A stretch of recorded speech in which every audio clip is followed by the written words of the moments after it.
Graça e paz da parte de Deus, nosso Pai, do nosso Senhor e Salvador Jesus Cristo. É um privilégio para mim, irmãos, poder estar novamente com vocês estudando a Palavra de Deus. Hoje estaremos estudando, meditando a carta de Paulo aos Gálatas, capítulo 4, versículo de 21 a 31. Estaremos dessa forma encerrando o capítulo 4 do estudo da carta aos Gálatas. Vamos proceder à leitura então. Sara e Agar, alegoria das duas alianças. Dizei-me, vós, os que quereis estar sob a lei, acaso não ouvis a lei? Pois está escrito que Abraão teve 2 filhos, um da mulher escrava e outro da livre. Mas o da escrava nasceu segundo a carne, o da livre mediante a promessa. Estas coisas são alegóricas, porque estas mulheres são 2 alianças. Uma, na verdade, se refere ao Monte Sinai, que gera para a escravidão. Esta é Agar. Ora, Agar é o Monte Sinai na Arábia e corresponde a Jerusalém atual, que está em escravidão com seus filhos. Mas a Jerusalém lá de cima é livre, a qual é nossa mãe. Porque está escrito, alegra-te, ó estéril, que não dás à luz, exulta e clama, tu que não estás de parto, porque são mais numerosos os filhos da abandonada que os da que tem marido. Vós, porém, irmãos, sois filhos da promessa como Isaque. Como, porém, outrora o que nascera segundo a carne perseguia ao que nasceu segundo o Espírito, assim também agora. Contudo, que diz a Escritura? Lança fora a escrava e seu filho, porque de modo algum o filho da escrava será herdeiro com o filho da livre. E assim, irmãos, somos filhos, não da escrava, e sim da livre. Irmãos, nós estamos aí acompanhando os relatos de Paulo, aqueles irmãos em Gálatas, e sabemos que o grande problema ali daquela igreja é que estava sendo atacada por judaizantes, judeus muito convertidos, muito provavelmente vindos ali de Jerusalém, diziam para aqueles irmãos, vocês se converteram, mas vocês precisam de algo mais. Paulo pregou a mensagem, mas vocês precisam entender que não é só aceitar Cristo.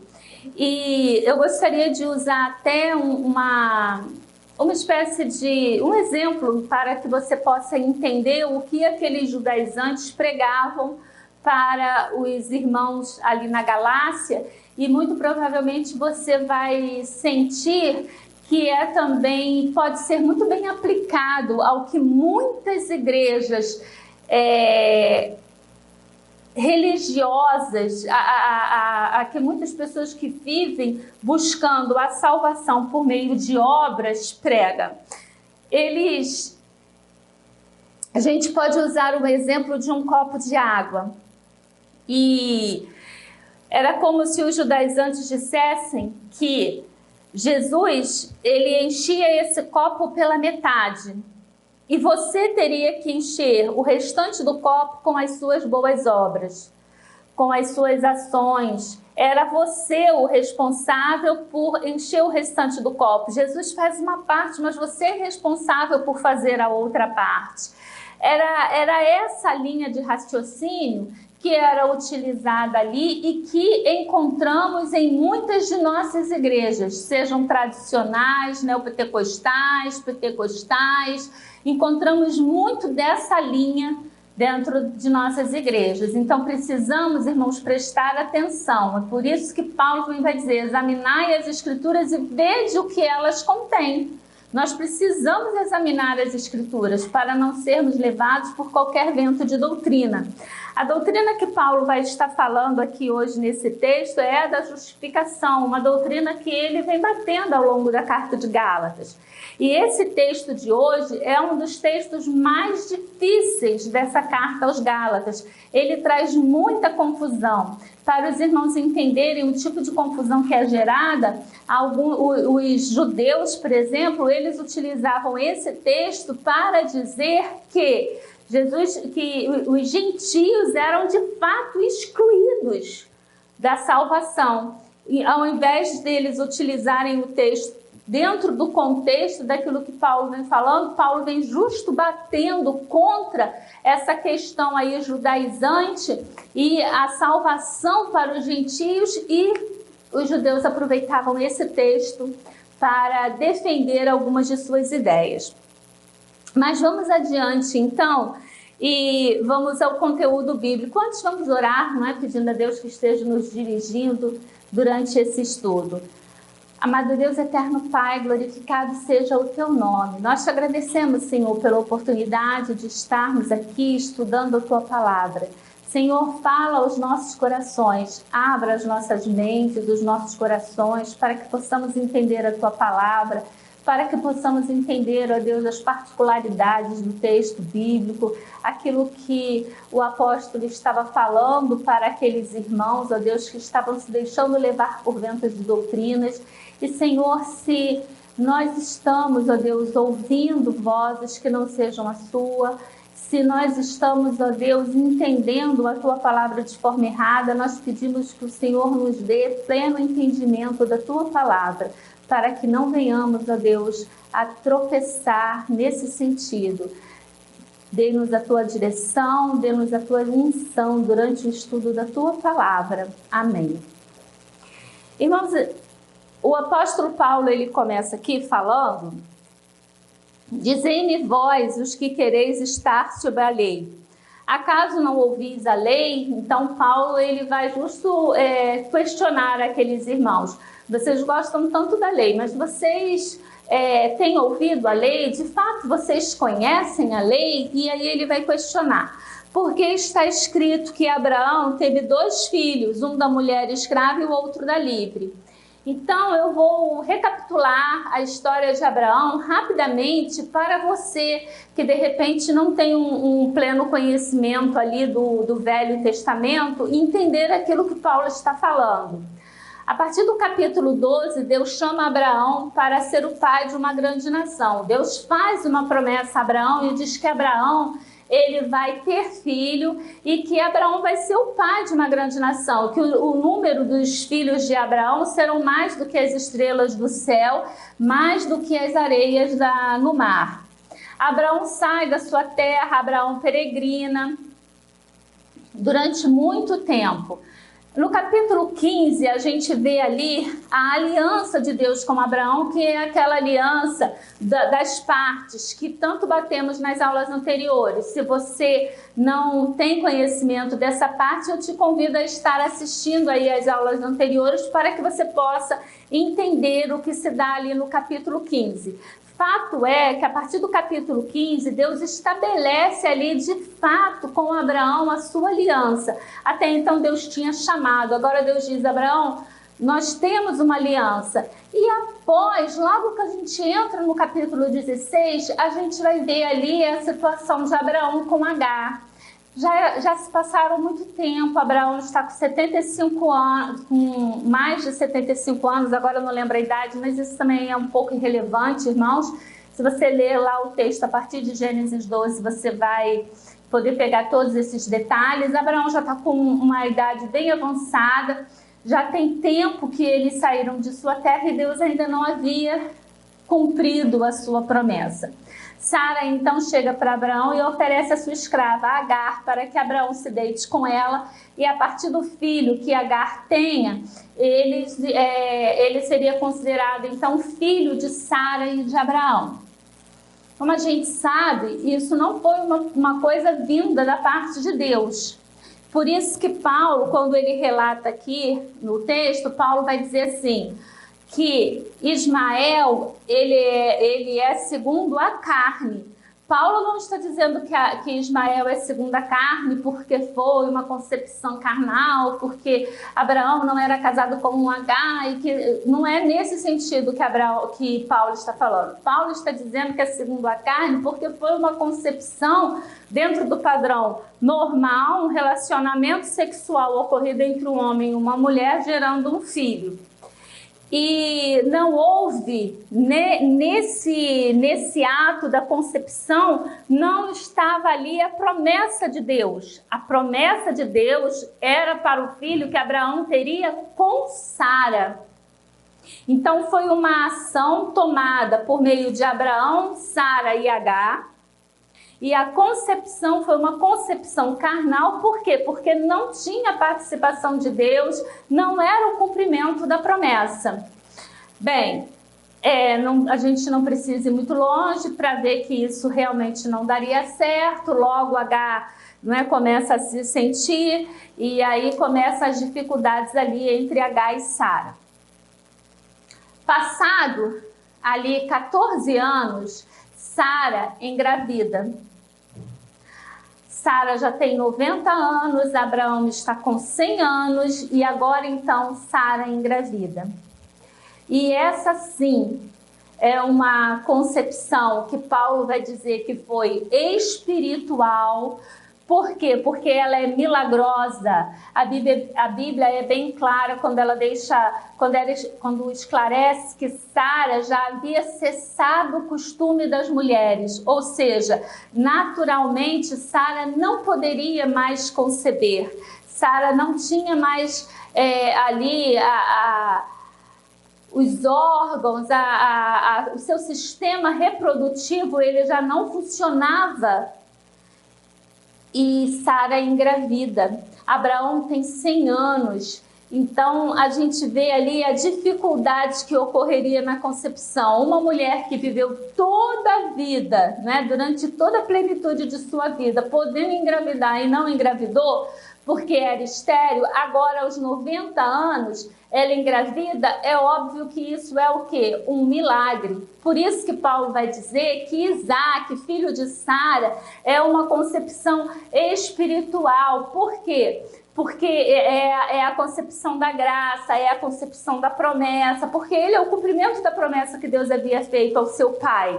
E a gestação foi todo um milagre, não foi como Agar. Agar tinha o seu sistema reprodutivo ali, dentro da idade certa, tudo funcionava normal, e ela teve relação, e a gente sabe que de uma relação entre um homem saudável e uma mulher saudável vai vir o quê?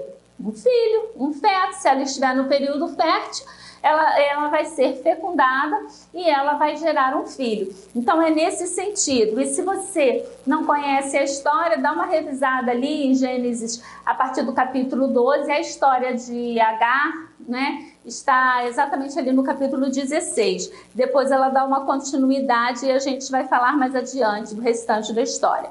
Então Paulo começa aqui dizendo: pois está escrito que Abraão teve 2 filhos, um da mulher escrava e o outro da livre. Então a gente está falando aqui, o filho da mulher escrava é Ismael, o filho da livre é Isaque. Versículo 22. Mas o da escrava nasceu segundo a carne, e o da livre mediante a promessa. É justo esse ponto que eu expliquei quando estava contando a história. O da escrava nasceu a partir de uma relação sexual normal que ocorreu entre Abraão e Agar, e ela gerou. E o da livre nasceu mediante a promessa, ou seja, um milagre de Deus realmente. Sara, aos 90 anos, poder gerar, poder amamentar, uma coisa que nem nos nossos tempos atuais a gente conseguiria tal façanha. Imagine lá naquele tempo, com todas as dificuldades que existiam naquele tempo, não havia sistema de saúde, etc. e tal, acompanhamento gestacional, então tinha tudo para dar errado. E, no entanto, Sara gerou, concebeu e teve Isaque. Estas coisas são alegóricas, Paulo vai dizer aqui. Estas coisas são alegóricas porque estas mulheres são 2 alianças. Uma, na verdade, se refere ao Monte Sinai, que gera para a escravidão. Esta é Agar. Ora, Agar é o Monte Sinai na Arábia e corresponde a Jerusalém atual, que está na escravidão. Irmãos, o que é essa questão aqui que Paulo está falando sobre, que é alegoria? Então, aqui nesse versículo, Paulo vai dizer, estas coisas são alegóricas. O que é uma alegoria? Porque muitas das vezes a gente vai criar um certo conflito, porque você vai estar ouvindo que a alegoria não é uma coisa que nós devemos fazer com a interpretação bíblica. Essa interpretação alegórica não é uma coisa que nos cabe, porque muitas das vezes, dentro de uma interpretação alegórica, você muda o sentido daquilo que o autor estava querendo dizer. Então, eu busquei aqui na Wikipédia o que significa uma interpretação alegórica da Bíblia. A pessoa diz o seguinte: a interpretação alegórica da Bíblia é a abordagem que atribui uma interpretação mais que literal ao conteúdo de um texto. É a partir do pressuposto que o texto comunica mais do que se está posto. Bem, isso aqui é um pouco difícil da gente entender pelo que está escrito aqui na Wikipédia, mas eu vou dar um exemplo que você vai entender bem. Por exemplo, quando a gente pega ali a parábola do bom samaritano. Na parábola do bom samaritano, Jesus estava falando a respeito de relacionamento. Foi perguntado quem era o meu próximo, né? Quem é o meu próximo? Então Jesus começa a contar a parábola. Então Jesus conta a parábola do bom samaritano no sentido de dizer o quê? E explicar para aquelas pessoas que estavam ouvindo quem era o próximo, que às vezes o próximo seria até um inimigo, como é ali o caso do judeu e do samaritano. O judeu é ajudado pelo samaritano e os samaritanos eram considerados como que inimigos. Aliás, os judeus tinham os samaritanos como inimigos deles. E aí a gente vê o seguinte, você tem, dentro da história do bom samaritano, você tem os personagens, você tem o samaritano, você tem o salteador, você tem o judeu, você tem o hospedeiro, você tem a hospedaria, você tem ali a questão das duas moedas, você tem ali o homem caído na estrada, você tem o sacerdote, você tem o levita, o vinho e o jumento. Uma alegoria é dar as seguintes interpretações para esses personagens. O samaritano é Jesus. O salteador é o pecado que nos assalta. O judeu é o homem que vive aqui na terra e que a qualquer momento pode ser assaltado pelo pecado. Nós temos o hospedeiro, para qual o samaritano leva o homem que estava caído. O hospedeiro seria o pastor da igreja. A hospedaria, obviamente, é a igreja. As duas moedas que o samaritano entrega na mão do hospedeiro seria o batismo e a ceia. O homem na estrada é o homem caído no pecado. Então, o samaritano é Jesus, o salteador é o pecado, o judeu é o homem, né, que está ali sujeito ao pecado. O homem caído, o homem na estrada, na situação dele caído na estrada, é a situação do homem caído no pecado. O levita e o sacerdote é a lei que não salva, o vinho é o sangue de Jesus e o jumento é o evangelho que leva o judeu até a igreja, que seria a hospedaria.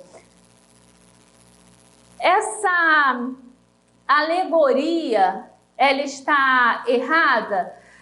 Fica até um sermão bonitinho, irmãos, mas não está dentro do contexto. É aquela velha história que sempre falamos, é o texto fora do contexto. Utilizar essa alegoria é utilizar uma forma totalmente fora do contexto. Jesus estava falando ali de relacionamento, Jesus estava mostrando aquilo que acontece quando nós precisamos de ajuda e que muitas das vezes o nosso amigo vai ser aquele que seria o nosso inimigo. Então, o nosso próximo é qualquer um. Era sobre isso que Jesus estava falando. Jesus não estava aqui falando sobre o evangelho, a respeito aqui do que ele seria, etc. e tal. Eu já ouvi também, dentro desse contexto de alegoria bíblica, uma menina pregando a respeito de Davi com o gigante Golias, e ela diz que as pedras que Davi pega no ribeiro é o Pai, o Filho e o Espírito Santo. Então, a alegoria bíblica é uma coisa perigosa, ela sai do contexto bíblico, ela sai muitas das vezes daquilo que está sendo dito, porque as pedras ali que Davi pega são pedras simplesmente. Ali nesse contexto não tem nenhuma tipificação, não existe nada com relação à pedra. A pedra é pedra. Então nós precisamos separar algumas coisas. E hermeneuticamente, irmãos, uma coisa também que nós precisamos é situar. Na época em que Paulo estava escrevendo, cabia a Paulo dizer que o que ele estaria fazendo seria uma alegoria. Mas, nos nossos dias atuais, nós diríamos que Paulo estaria usando um método de interpretação. Paulo faz o que hoje nós chamamos de tipologia. Ele está fazendo uma comparação entre as duas mulheres e aquilo que elas podem, comparado com as realidades daquilo que aquelas pessoas estavam vivendo. É isso que Paulo está fazendo. Então não entendam através desse texto aqui que Paulo está nos liberando para sair fazendo alegoria do texto bíblico a bel prazer, como você quiser interpretar. Não é isso que Paulo está fazendo. Então Paulo, ele começa aqui dizendo: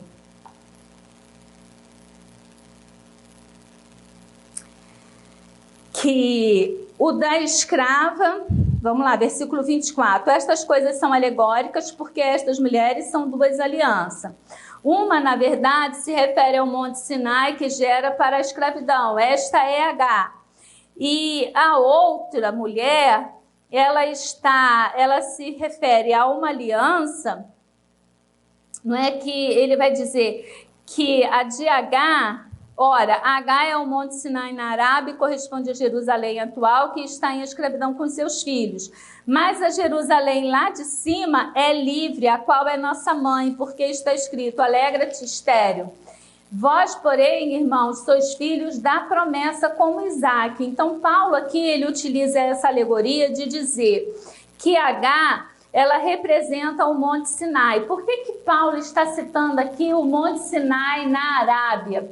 Porque o judeu, ele tinha aquela dificuldade de entender, até em algumas aulas passadas nós batemos na questão de que a promessa, a aliança com Abraão, ela foi feita antes do Sinai, ou seja, antes de Moisés receber a lei. E aqui Paulo está batendo novamente nessa questão, quando ele diz que H representa, ela tipifica a aliança feita no Monte Sinai. Por que no Monte Sinai? No Monte Sinai foi onde a lei foi dada ao povo. Por isso Paulo está dizendo aqui que H, ela se refere ao Monte Sinai e ela gera para a escravidão. Porque obedecer à lei sem a graça, irmãos, obedecer à lei porque você acha que a lei vai te salvar, que a lei vai te livrar do pecado, é uma escravidão. Você vai viver a vida toda buscando essa santificação, buscando ser uma pessoa que você, de acordo com a própria palavra de Deus, nunca vai conseguir ser. Então você vai ser legalista, você vai ser uma pessoa que pensa que é mais santo do que os outros, você vai, muitas das vezes, ter dentro do seu coração pecados inomináveis, de desejos, de crueldade. Entende, irmãos? Porque nós vivemos hoje, por exemplo, e isso é muito bem aplicado, nós vivemos numa sociedade em que quando uma pessoa, em que se quer fazer mais justiça para uma pessoa que mata um animal do que para uma pessoa que mata um ser humano. É óbvio que nós não devemos matar nem o animal, nem o ser humano. Eu só estou querendo mostrar para os irmãos que muitas das vezes hoje nós perdemos o senso daquilo que realmente é ruim, nós perdemos o valor do ser humano. O ser humano, ele foi feito à imagem e semelhança de Deus. Então, como pode, irmãos, muitas das vezes um ser que não foi criado à imagem e semelhança de Deus ter mais valor na sociedade do que aquele que foi criado à imagem e semelhança de Deus? São coisas assim que a gente precisa parar, pelo amor de Deus. Não entendam que eu estou pregando contra animais ou coisa do tipo. Eu só estou querendo mostrar a incoerência que muitas das vezes nós vivemos.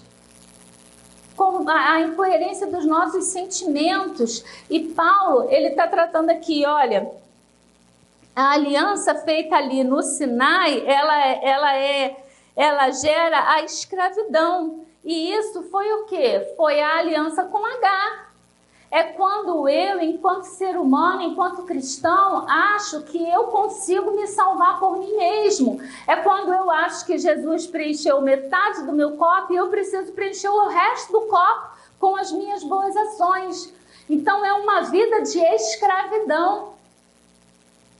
Porque nós, irmãos, todos pecamos. Paulo vai dizer, todos pecaram e estão separados da glória de Deus. Eu e você, nós somos pecadores. Pecadores iguais àqueles que estão, irmão, lá fora, jogado na sarjeta, entendeu? Nós somos tão pecadores quanto aquelas pessoas que estão ali na Cracolândia, que muitas das vezes você olha e você diz, são bichos. Por aquela pessoa, Cristo morreu. E isso é o que nos iguala, porque nós somos descendentes de Adão no sentido de que somos pecadores. E precisamos ser salvos pelo sangue de Cristo para podermos ser adotados por Deus como seus filhos legítimos. E dessa forma podermos ser salvos. Então, eu e ele, nós nascemos na mesma condição de pecador e nós só podemos ser salvos na mesma condição de ser lavado e remido pelo sangue de Cristo.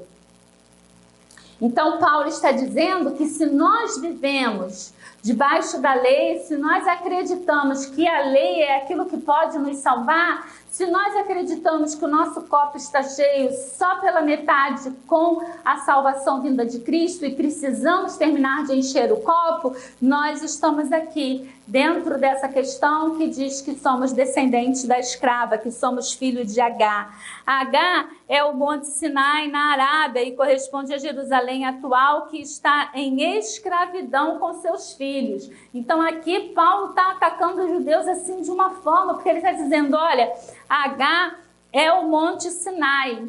E ele vai ressaltar que o Monte Sinai está onde? Na Arábia. Porque é bem claro para os estudiosos que ao ser expulsa ali quando Abraão expulsa Agar, ela vai em direção à Arábia. E lá eles dizem que Agar é a mãe dos árabes. Então o Paulo aqui ele está dizendo, olha, vocês se acham tanta coisa. Vocês gostam tanto de dizer que são filhos de Abraão. Entenda uma coisa, Abraão teve 2 filhos, um com a escrava e um com a mulher livre. Se você acha que tem que viver pela lei, então você é filho da Agar. Porque não importa o pai, importa a mãe. Ele teve 2 filhos, os 2 podem bater no peito e dizer, eu sou filho de Abraão. Só que Isaac é filho da promessa e o Ismael é filho da escrava, de uma relação ali, como ele colocou ali, né, nasceu segundo a carne. E ele diz que Agar é o Monte Sinai na Arábia e corresponde a Jerusalém. Então ele pega aquilo que os judeus tinham como lugar santo, que era Jerusalém, a capital religiosa do judeu, e ele diz, corresponde a Jerusalém atual, que está em escravidão com os seus filhos. Ou seja, está dizendo que o sistema religioso dos judeus, Paulo aqui está condenando e dizendo: vocês são escravos, tais quais Agar, porque a graça já veio, a graça está sobre nós, somos descendentes de Abraão pela promessa que ele fez pelo seu filho Isaque. Então nós somos filhos com Sara e não com Agar. E aí ele continua aqui: mas a Jerusalém lá de cima,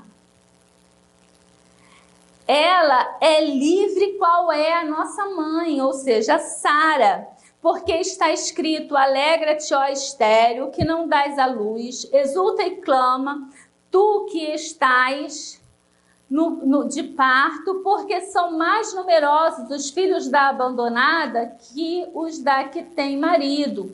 Essa é uma referência a um texto de Isaías, e aqui Paulo está falando, irmãos, com relação a eles, porque eles se sentiam, quando eles estão ali no cativeiro, eles se sentem abandonados.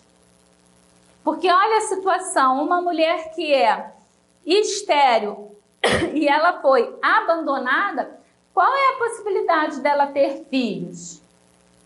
Nenhuma. Além de ser estéril, ela foi abandonada. Aqui é uma questão que, para os judeus, era muito importante para eles o sistema religioso, a sua origem, a forma de cultuar. Assim como para nós hoje é importante uma pessoa ter os seus estudos, constituir família. Então, quando os judeus foram afastados ali durante o cativeiro de Jerusalém, da Cidade Santa, não podiam mais cumprir os rituais religiosos, eles se sentiam como que fracassados. E aqui Isaías vai profetizar e Paulo está utilizando o texto para dizer: olha, alegra-te. Alegra-te, estéril, não é? Alegra-te, ó estéril, que não dá à luz.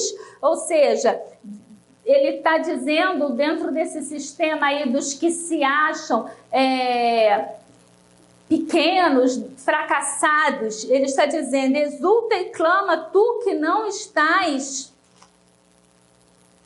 de parto, porque são mais numerosos os filhos da abandonada que os da que tem marido. É uma promessa, irmãos, ela já foi em parte cumprida na volta do cativeiro e ela estará cumprida, totalmente cumprida, quando todos os remidos se reunirem com Cristo. É isso que está dizendo. Os filhos da estéril são maior, é um maior número, uma maior quantidade do que os filhos daquela que podia dar à luz. E ele vai dizer: vós, porém, irmãos, são os filhos da promessa como Isaque.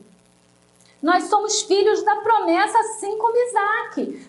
Por que somos filhos da promessa assim como Isaque? Você já parou para pensar como se dá a salvação em nossa vida? A salvação em nossa vida, ela se dá por meio de Cristo Jesus, nosso Senhor. Como foi o nascimento de Jesus?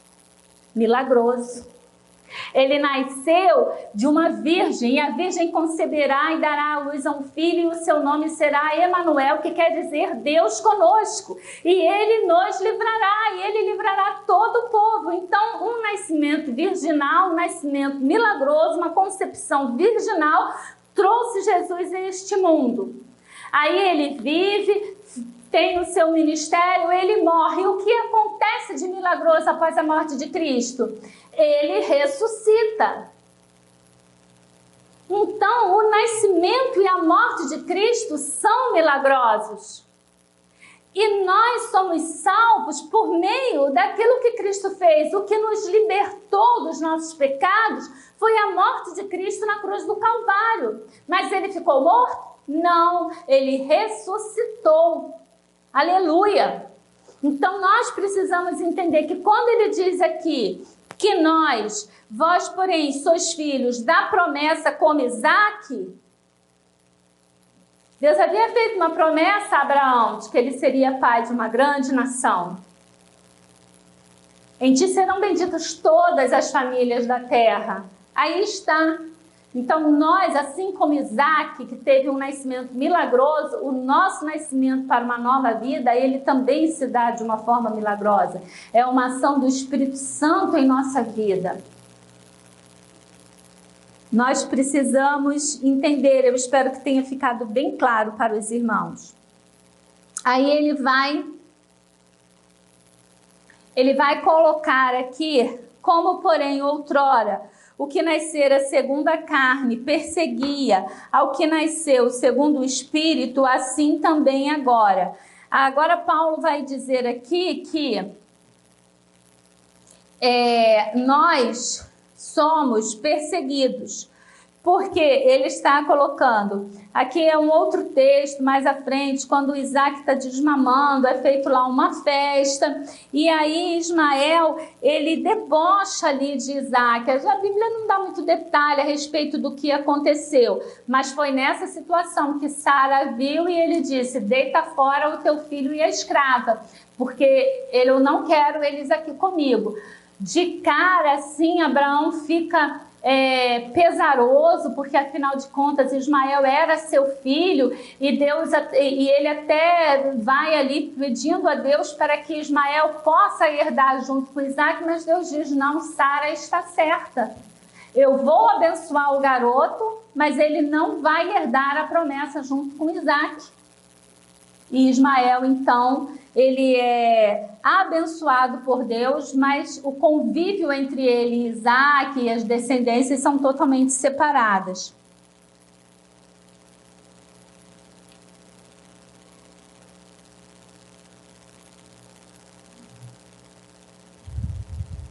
E aqui ele está dizendo, como porém outrora o que nascera segundo a carne, ele era perseguido, assim também nós somos perseguidos. Ou seja, assim como havia ali o deboche, a perseguição de Ismael com relação ao seu irmãozinho, assim os que são segundo o Espírito também são perseguidos por aqueles que são segundo a carne.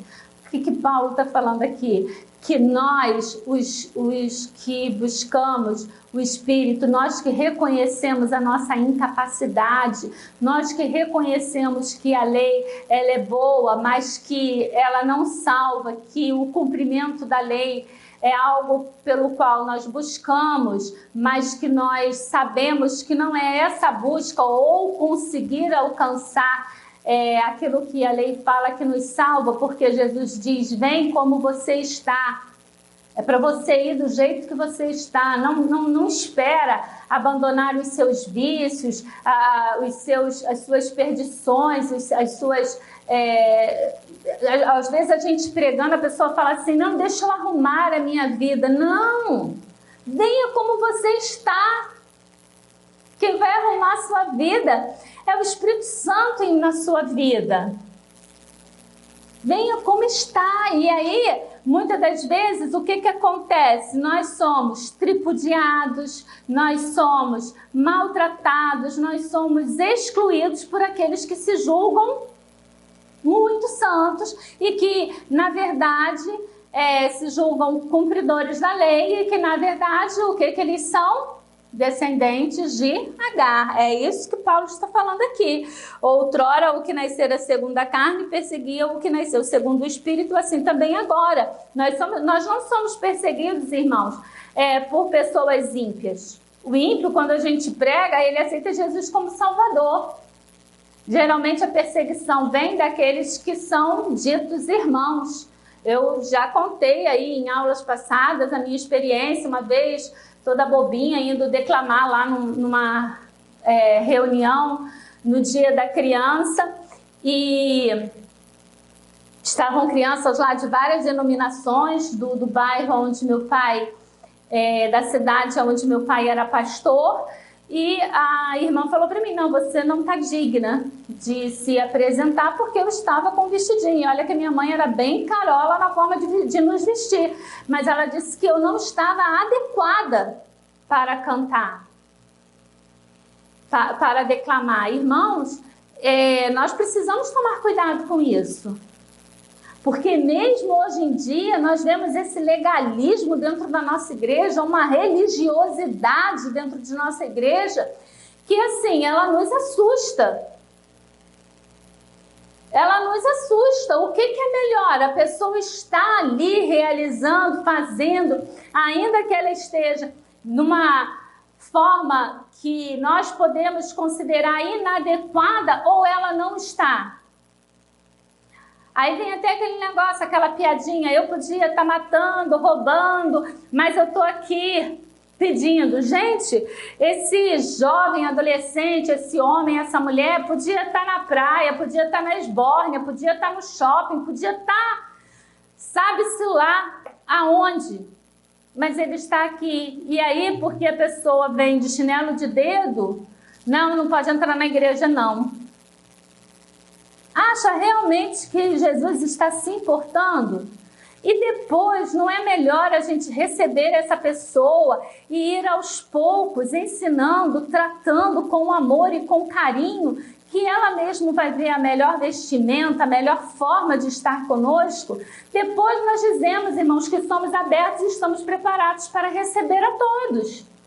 Jesus não veio para os perfeitos, Jesus veio para os doentes. Os grandes embates com Jesus não foi com os pecadores, não foi com a mulher adúltera, não foi com a prostituta, não foi com o ladrão. Os grandes embates de Jesus eram com os sacerdotes, com os levitas, com os escribas, com os fariseus.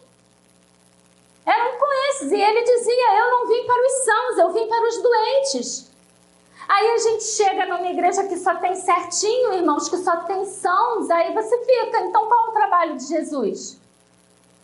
Todo mundo se achando santo, todo mundo se achando perfeito. Onde é que está a obra do Espírito Santo?